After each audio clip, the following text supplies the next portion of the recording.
Yeah. Oh my God, I'm so turned on right now. Give me another cup of coffee. And one thing that I've also noticed by having this conversation with you is that I am feeling your turn on by describing how to have like pleasure with just drinking a cup of coffee.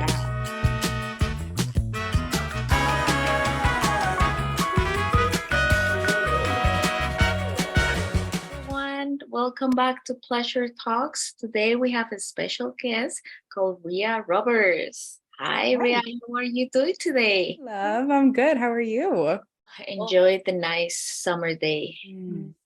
Sun is good. It's good. I had a really good coffee this morning. I love it. Here we are. Yes, here we are. So, from our first conversations, you're a sex and relationship coach, and I went and I check out your website, myintimacycoaching.com, and I saw that within your site, you practice the Somatica Method. Before we start talking about all of the juicy offerings that you have, what about if you start us telling us what is the Somatica Method and what is the difference between other sex coaching approaches? Yeah. The Somatica Method, which I'm trained through the Somatica Institute, is a beautiful method that I'm wildly passionate about. It really helps marry the soma and the psyche. What we do with the Somatica Method is we drop into our bodies and our minds, and we give ourselves permission to just be present in our bodies before we explore the mind even. So I think it's different than traditional talk coaching in the sense that we really emphasize the importance of getting our body involved, turning our bodies on, getting online, and working from the inside out. From the inside out. And in reference with talk therapy, you say that you invite clients to go more into their body. Within your session, do you touch them?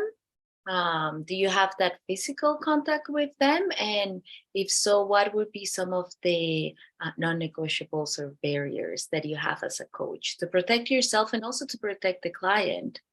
Yeah, that's a great question. So there is physical contact between clients and coaches, which is a beautiful part of the Somatica Method. Another beautiful part is the emphasis on boundaries.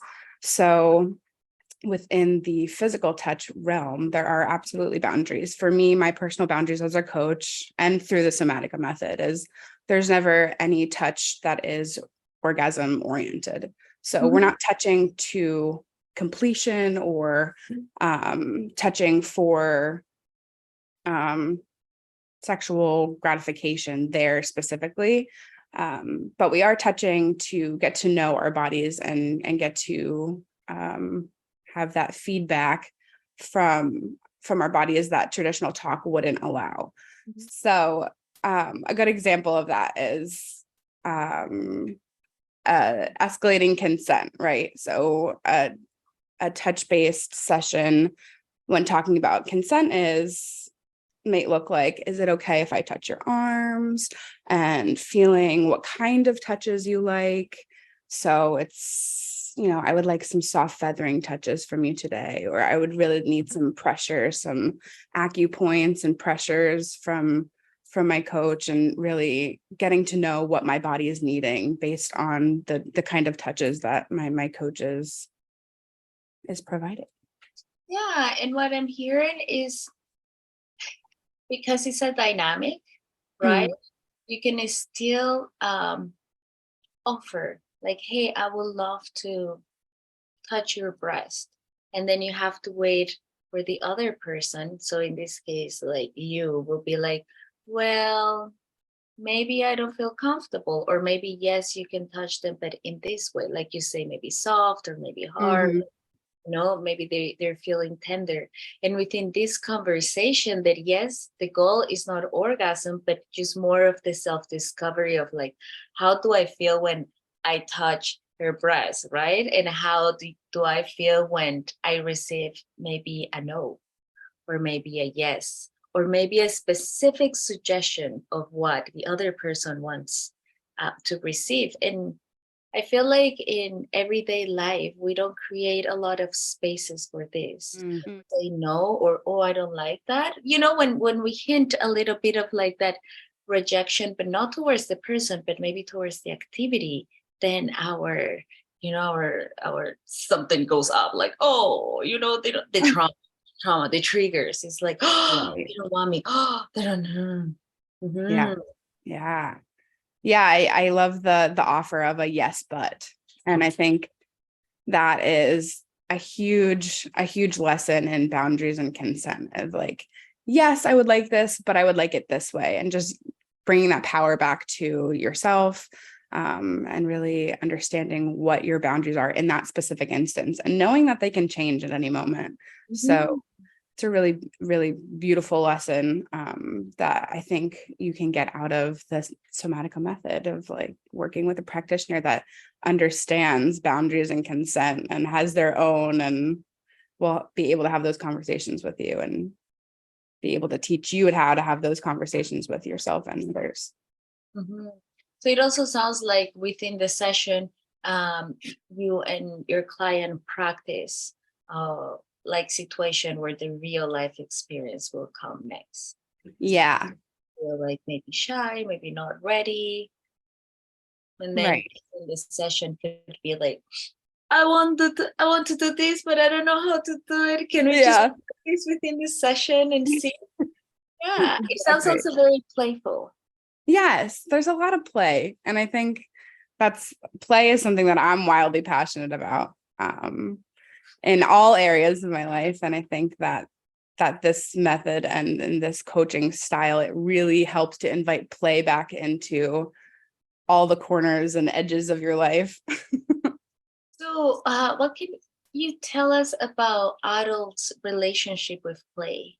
Yeah. Because within the sex coaching, well, within this sexual realm, we feel like play is what led us to sex, and sex has this constrained view of being just penetration, right? Because we're looking at from the heteronormative perspective, where male's pleasure is at the center of the equation. But now that you're talking about play can come from like inside out, it could also come not only from the male perspective, female perspective, and Mhm. any other gender perspective. So how can we bring more play into pleasure, or how can we use pleasure to attain play? Yeah, Well, all of the above. what is the formula? Give me the formula. Yeah, we're talking about play, and we're it's funny that you just said that. It's like I feel formal sitting here, and it's like we can play. We can just sit and play and have this conversation, and it can be playful and fun. So I will invite that in myself. Let's play a little bit today. So yeah, when talking about play specifically, I think it's my opinion. I feel that we're born playful beings. I think human creatures, male, female, otherwise, are born to play, and play brings out pleasure and joy. And I think there is a period of time where, we our permission to play gets taken from us. You know, when we grow up, we stop playing, and that I think is a big inhibitor of pleasure and joy in our lives as adults. And I think that's where a lot of challenges lie with intimacy, is our lack of permission to play. Yeah, and what you say is very interesting because we grow up and we get to a point where, yeah, we become adults, and then play is not allowed as often unless it's within a specific settings, right? Right. Like group playing, or like playing with your children. And that's the other thing. You play until you get your own kids, and then all of a sudden you start playing. You Right. stop playing. I mean, Stop playing. Yeah. stop playing, but then tell your kids, oh, go and play. And I think like maybe, or correct me if I'm wrong, because of the lack of play within our perception of what being an adult means, then couples sexual intimacy kind of like dries out. Mm, More of like a roommate situation, more of like a partnership instead of just like a full-on fiery yeah. partnership. Have you Yeah. had any clients who are like going through a dry path per se, or maybe they don't know how to connect with their erotic self, and by then they stop playing with each other and with themselves? And themselves, yeah. Yeah, I think that this specific instance is so incredibly common. I think it's so common. I hear it all the time of, we used to play and do all these crazy things, and we would, go out on walks and have sex in the fields and all these crazy things. And it's like, that's gone. I don't know how to do that anymore. I don't know why it stopped. I don't know when it stopped, but it stopped and I want it back. And I think this story happens because we get caught up. And it's the classic story of, I work a 9 to 5, I have to feed the kids, I have to take them to soccer practice, I have to do all these things. And our pleasure is not prioritized out of what seems like necessity. And it's a really tricky place to be in. Mhm. Yeah. It's like the to-do list comes first before like nurturing yourself. Yeah. Yes. That list becomes the priority. And we at some point took play off of the priority list. Mhm. And that's when these big things happen, like lack of intimacy, lack of self-care, exponential self-judgment, judgment on our partner, judgment on your relationship. All these things start happening when we stop prioritizing play and pleasure. And it's a really challenging. And I emphasize with, I've been there. I think everybody has been at a point in their life where things just feel too big to play. And it's hard, it's challenging, it's really hard to navigate. Yeah, I think so. And I feel like personally, um, after I moved cities, like I moved to a brand new city a couple of years ago, Mm. and trying to survive in a new city, trying to make it, trying to get clients, a house, friends, and just like so many things to stay afloat and not Mhm. having to go back to my previous city that I just left. Mhm. It took a bit of a toll within my pleasure seeking, Of course it did. it's getting to like the matrix where you just have to like go and do. Yeah. And I don't know, just one day I woke up and I say, Right. Yeah. It's a time choice. to And I play. think, yeah, it's a choice. And I think that sometimes it feels so powerful that we forget it's a choice. It's a choice every day. It's a choice sometimes minute to minute of like you're doing something and it's not bringing any joy. And you can just say, I want to do something else that's going to make me feel really good right now. Or even adding it into the things that you need to be doing. So, Mhm. you know, being mindful in those activities that aren't sparking enormous amounts of pleasure can open that up. So the idea of being playful, and to allow ourselves to be playful and to seek the activities that bring us joy, is touching this part of the pleasure realm that doesn't have to be linked specifically with sex. Yes, there is that sexual intimacy with your partner or partners, but is also the pleasure that you get by putting yourself first. Like Yeah. my morning coffee Mhm. was good. It's something that is not sexual, but I do feel Yeah. very turned on when I get offered a really good cup of coffee. Yeah. Oh, yeah.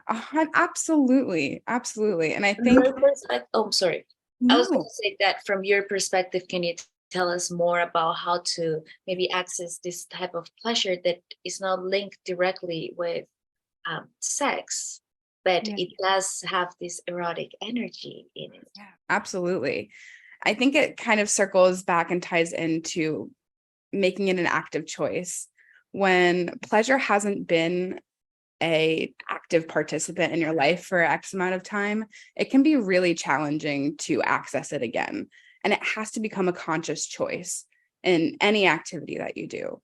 So whether it's having that really amazing, perfect ratio cup of coffee in the morning, or it's taking that extra minute, right, to just really massage your shampoo and your hair and feel it and be in the experience.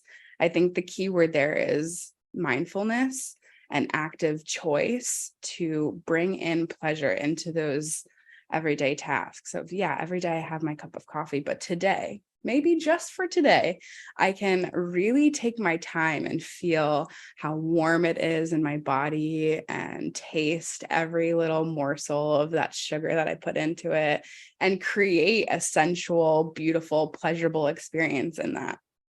Yeah. Oh my God, I'm so turned on right now. Give me another cup of coffee. And one thing that I've also noticed by having this conversation with you is that I am feeling your turn on by describing how to have like pleasure with just drinking a cup of coffee. Yeah. And that's something that I think is maybe a myth that I hear a lot within the coaching realms, that when we do coaching through Zoom or, online base, it's hard to connect with this energy. But Yeah. like right now, I'm feeling you. No, right now I'm like, I'm in this experience. I'm choosing to be turned on by myself and by you, like these words and this conversation. Yeah. Oh my gosh. I get turned on all the time. And it doesn't have to be this sexual, like I need to like right now, but it's like, my body is online. When I was describing the sugar and like feeling it and tasting it, it's like I felt that these like energetic pulses through my body, and you felt it, I felt it. It was this energetic exchange that happens that just transcends physical space. And I think that's a really amazing thing that we get to do. Yeah, that we have and we get to do, even though we're not trained. Mm-hmm. Let and experience it. Right. Yes. Yeah. Oh my God. And this is something like so beautiful that you can bring into your coaching clients. So I see that you have different services. Do you work only for one-on-one people, persons, or like more? You do groups, couples? What is it that you do? Tell us what you do. What are you? Let's go.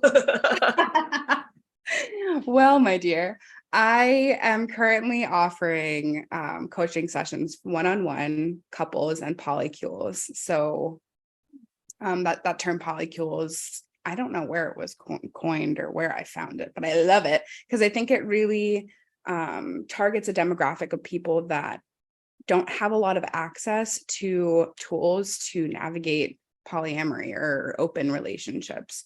So I decided to offer that because it's something I'm passionate about. If there's more than one person involved in your relationship, it's important that everybody gets seen and heard. So yes, one-on-one, couples, groups, polycules, come on up. And do you specialize in because within one thing that I've noticed, which is not the norm, it could also be the exception, and correct me if I'm wrong, within the poly community, there is a lot more space and flexibility for all of the erotic experience outside of like the normal ones. So Right. everything that is like kink, BDSM, which is also fun. Do you have any experience with that you can support some of your clients or the people that are watching us, right? They might feel intrigued, right? I would like to, like, I don't know, maybe try my dominant side or my submissive side, but I really don't know how. Do you support them? Do you have any programs? Yeah. So, I mean, with kink specifically, Another thing that I'm wildly passionate about, I love talking about kink, BDSM, all that kind of fun stuff. For me, it's fun. I don't know if it's fun Yeah. for everybody, but for me, it lights me up and it turns me on. So I'm going to talk about it. I do. I offer courses and classes, and I offer specific coachings for people who are curious about kink, curious about BDSM, people that have no experience. Maybe their partner has more experience than they do, and they want to learn about themselves in the kink space. I have an offering for that, and I am leading a seminar online. So access to absolutely everybody. All of my things are, everybody has online access to me for all sessions. Something that is coming to mind is, do you have any books or resources that you would like to share with everyone? Maybe a book that you read, or that, a resource that you use often that you would like to share. It could be playlists, podcasts, just Mm, for people who are watching us can just go and get a little taste of something, because yeah. this is the objective of Pleasure Talks. Just bring these sort of conversations available for everyone, right? You don't have to look at a specific way, or you need to be part of the kink community in order to Wow. access.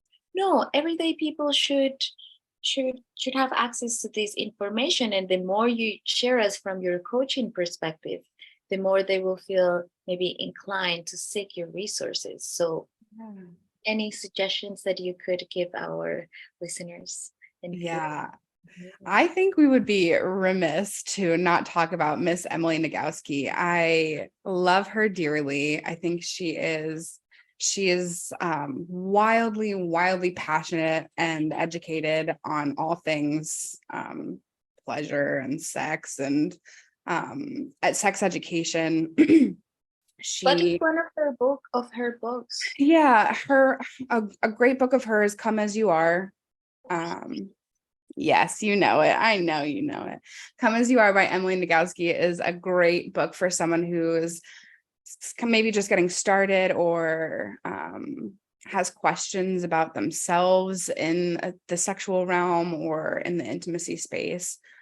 She really does a great job of marrying information, really good information, and some gentle humor in with her. So it's an easy read. I recommend it. She's on Audible too. So that book you can get physical copy, and you can listen to it too. That's where I got it. I listened to her. Yeah, I did too. I have the physical copy and I listen to it so I can be like, oh.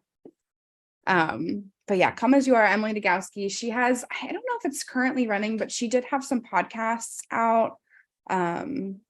Where she talks about everything. She also narrates her own book. So it's her talking, reading her books, which I think is fantastic because she's phenomenal. It adds another layer into the reader. Like Yeah, if you get to really be with her, it feels like, which feels just like a treat. So definitely highly recommend. And for people who would like to explore more of like the poly world, do you have Yeah. any suggestion? Um, Maybe Yeah. you don't need to be. And that's a great, I've read a few poly books. I think the best way is to find someone in the community and talk to them and have a really good conversation about what your needs are and how to start. And I'm still looking for a really good poly book. If anyone if anyone has anyone, let me know, because I've read a few and it feels like good information. There's never one that I'm like, I wish I didn't read this.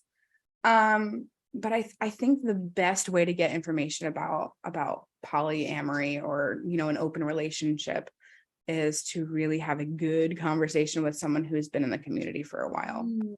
Yeah, I don't know if this page exists in the States, which I think right. The Fed Life. Yeah.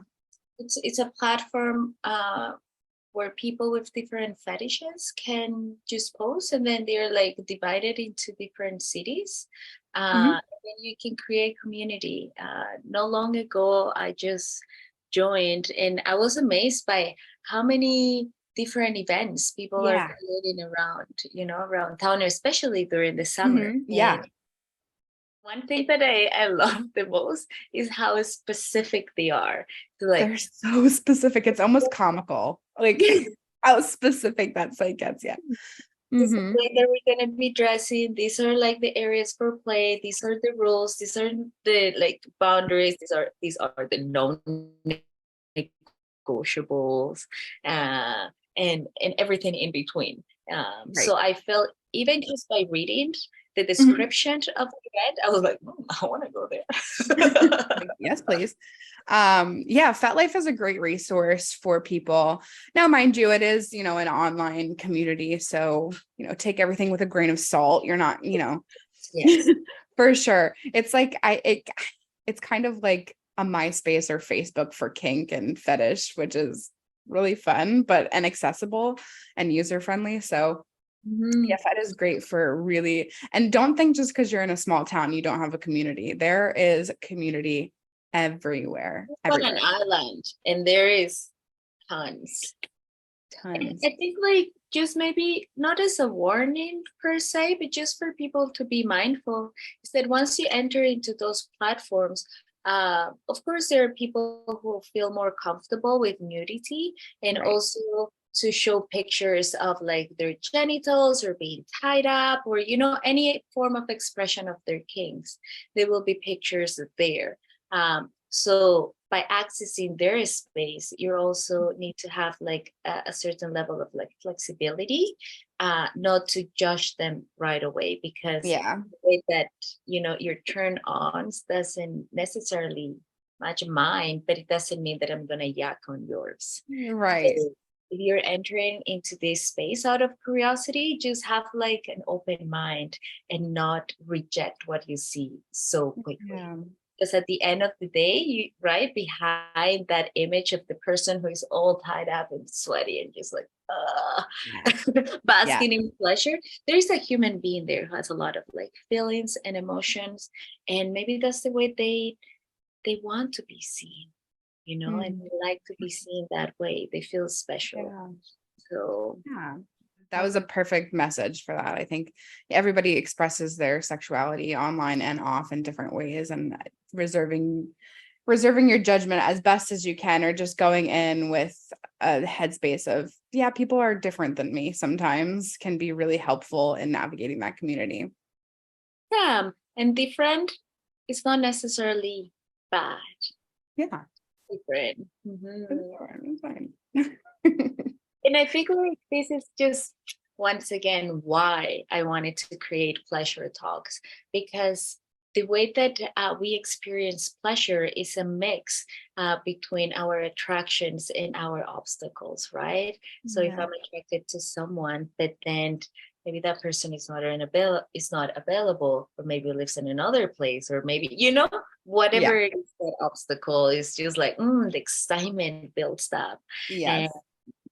yeah, it's kind of like, okay, if I get turned on by this obstacle because I'm attracted to that one, you know, the road to pleasure can be just so infinite, because Yes. my life experience are different than yours. So pleasure talks is like, how can we get professionals and even just normal people to talk Yeah. about what they think is pleasure, how they Yeah. get turned on, so people who are listening to these, they don't feel ashamed or bad or judged about their own specific turn-ons, because you're in unlimited ways, and maybe Unlimited. by listening to this they just become more assertive into the things that they like, and then just move forward Yeah. towards it. I love that you're creating this space. It's so necessary. It's so needed, especially when talking about pleasure. There's so many shame stories. Oh my gosh, the shame runs deep and it's scary. It's big and scary. So this is necessary. Rhea, thank you so much for being part of Pleasure Talks. It has been a wonderful time. Thank you for sharing with us your knowledge and your expertise. If you want to book a session with Rhea, the website is myintimacycoaching.com. You can do the bookings there directly. Mhm. And it also shows a description of all of the different packages she has available for coaching for single couples, poly, and also the kink and BDSM workshops. I know you want it. Thank you so much to our Oh, listeners and viewers. Just to come to another session of Pleasure Coach, and just hit the follow and the like button, because there are going to be a lot more of these recordings available. I sign up more than 50 people from all different walks of life, wanting to share with all of you what is pleasure and the route to pleasure and the way they see pleasure in their life. So you can also bring that into your life. So thank you so much. You have a wonderful day. And thank you, Rhea. thank you, Laura. It was so lovely being here. What a pleasure. Okay, see you. Bye. Bye.